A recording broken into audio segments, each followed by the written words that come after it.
with Camden at Seven Kingdoms. So how are you? I'm good. Thanks for having me here and doing the interview, and we're gonna have a rocking weekend. Oh yeah. So just talk about the DeLand Festival, about the history, and how your band is involved with it. Yeah. This festival originally started as we did the Seven Kingdoms CD release for the Fire Is Mine here, because you know, I needed a CD release place and I wanted to do something in my hometown. And honestly, doing it OBs, I had a couple places downtown we wanted to do, but doing it here just kind of fell in my lap, and it's really worked out well.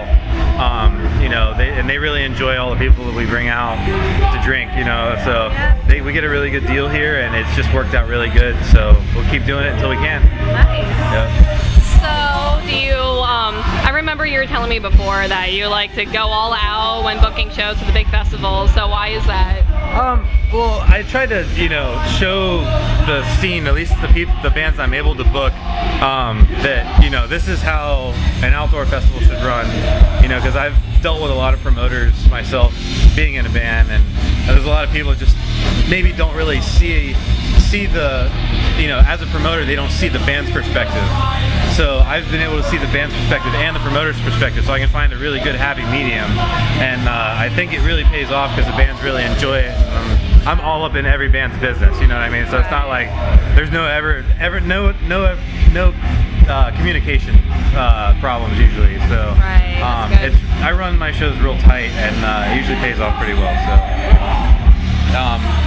Like I said, this year we're doing a little bigger production, bigger stage, bigger sound, you know, a lot more promotion money, just trying to amp it up. Time to make it grow, you know what I mean? Yeah, so, it can only get bigger, right? hoping to. I'm going to probably stay with this setup for probably 2 to 3 more years, and then kind of reevaluate then. But this is the first year with the bigger production budget, and it's working out so far. So just kind of use this a couple times and get saturated into it and really learn the kinks of this budget and work from there, really. Nice. So you just got finished touring around the US and Canada. Tell me how that went. Yeah, we did 10 dates on the East Coast. The 2 Canadian dates were Toronto and Montreal. And then we did New York, Raleigh, North Carolina, Charlotte, North Carolina, Georgia, Orlando, Miami, and then Tampa. And that was great. It's the first time we've actually been on a tour by ourselves where we weren't supporting a big band. Right. So we really didn't know what to expect, but you know, luckily, you know, I was happy to report not a negative on the tour. So It's been the first time that, you know, I guess it's good for the morale. You know, we're actually able to go out, you know, and just make a little bit of money. It wasn't a lot, but you know, it's nice to show a plus sometimes. You know, especially when you spend the money and go on these big support tours over in Europe, just all costs. So it was nice, fresh breath there, and it's nice to go out and meet all the local bands. It was just us on the tour, and we had local support everywhere. So it's nice to meet, you know, power metal bands, up and coming power metal bands from all of those states. So it was fun. Awesome. And what was touring in Canada like? It was beautiful this time of year. Last time we were in Canada, it was in like the beginning of December.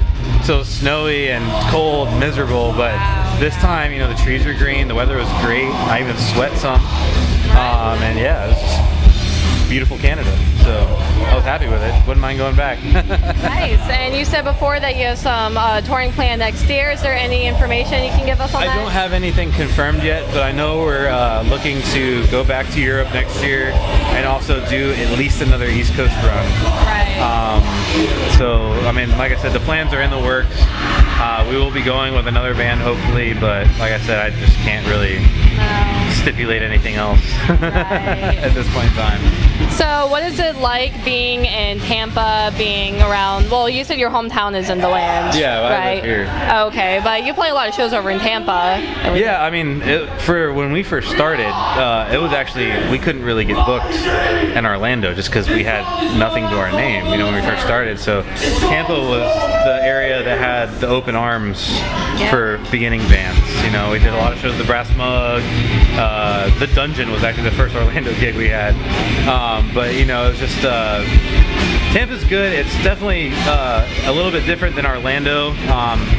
but Tampa's just got a really good scene in it, and especially now too, because I started doing a lot of stuff with the Orpheum, the new Orpheum, and owner there and the talent buyer is really nice, and we've got a lot of big plans for next year. I know I'm bringing back my Florida Metal Showcase series over in the Orpheum. I'm gonna have 4 of those after the first of the year, probably once a month. Okay. So we're gonna start doing that, and then maybe do some big fests down there. Sounds good. Yeah, we'll be moving into the Orpheum over there. Yep, definitely. So bands that are from around here who are touring, you definitely recommend that they come out to Tampa and Orlando area? Yeah, definitely. The Orpheum's probably the coolest place over there. I know the Brass Mug just got a new place. I haven't seen it though, but there's all kinds of places to play in Orlando and Tampa. Tampa seems just a little more user-friendly right now. So I mean, the Haven actually did a bunch of stuff in their room and changed a couple things in their room. That's a really nice place. I didn't know that. Yeah, the Haven's got a lot of. We just played there. It was great. Okay. And I don't know, the stuff that's downtown's kind of tough to get into. Just you really gotta play the money game when you're a band, but either sell tickets or just buy on to the shows pretty much. So that's the only way to do it. When you got these club owners, Yeah, of course. You have to deal with looking them, at a bottom line. So music industry. Oh yeah, of course. So I know a large part of your music is dedicated to Game of Thrones. So would you mind nerding out a little bit for us? Yeah. Originally, when we first started in 2007, we had a male singer, Brian Edwards, and he's a fantastic lyricist. And so he was really into the George R. R. Martin series when we first came about, and the whole first album is about like the first series, first book, and then he actually ended up writing, once we had Sabrina and then we did a couple CDs and tours, he ended up writing and helping us with the lyrics for 3 of the songs on The Fire Is Mine. So we have 3 songs on our newest album that are Game of Thrones inspired. That would be After the Fall, The Fire Is Mine, and King of the North. Nice. So yeah, it's a great fantasy series. It really is. I mean, it makes for good lyrics. Oh, I bet, yeah. I know. I feel terrible. I haven't read the books yet, but I've been keeping up. I know I need to read the books. It's nice too, because we did songs before, like we did music about it before the HBO series even came about. Right. So like it's nice to see the difference, because we've been doing the same thing for a long time. So, but it's nice to see that people, like, I can go up to a random person that has no idea what the first thing about metal is, like, have you seen Game of Thrones? And they're like, oh my god, it's great. It's a crazy TV series. Like, well, my band, it's like we're heavily inspired by that, They're like, oh my god, I gotta check it out. And it's like become almost a gateway for new people. So it's really interesting to see how just the effect that the HBO series has had on the general mainstream populace. Most definitely. Yeah. This next question is geared more towards your approach of writing music, how you view yourself as a musician. So, and I guess about your individual approach to writing music. So would you mind elaborating on that? Yeah, what do you mean? We just like writing music. True. Yeah, I mean, we take usually the writing process, like the 2 guitarists, Kevin and I, will come up with some riffs, or even Aaron will come up with some riffs on the bass, and we'll approach Keith with it, and we kind of have an idea of what Keith should do just based on what the speed of the riff is, and then he'll kind of put his spin on it, and then we kind of build a song that way, and then it'll move on to lyrics and then melodies, and then studio magic and stuff and so on. So, but yeah, it usually just starts jamming out with the guys. So and you can't really have, it's really important for the band to have time just to not really practice on like a specific set, but to just jam with one another and have fun. And something always comes out of that. Oh my god, I like that. But you should have done something like this and added this. And oh my god. Yeah. You start feeding off one another. You know what I mean? Yeah, most definitely. That's definitely when you get those riffs that are like, okay, that's a keeper. You know what I mean? Right. Fine. So this question is geared more towards the other musical acts and how you guys stand out. How do you see yourself as individuals, as musicians? Well, we try to, we play power metal, and when we first started, we were like, oh my god, we could be the next Iced Earth or Blind Guardian, and we really had riffs that were really like, Blind Guardian or Iced Earth or Stradivarius, something exactly like they would do, you know what I mean?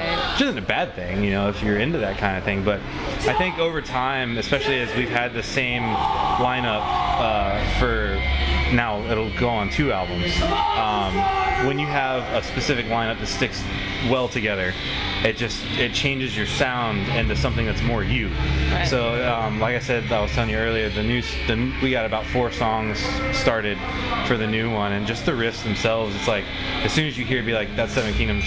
Nice. You know what I mean? And you can it's still like, oh, it's Power Mode, but that's Seven Kingdoms. And right. you start spinning like Stradivarius, you're like, oh, that's Stradivarius, but that's not Seven Kingdoms. Right. You know what I mean? Definitely. So like I think we're doing a pretty good job of really developing our sound and even our look too, because we, you know, it's impossible for a band to make it these days without an image. So you know, we're really starting to put a lot of time and effort in what we're doing on the next go round. So it'll be exciting.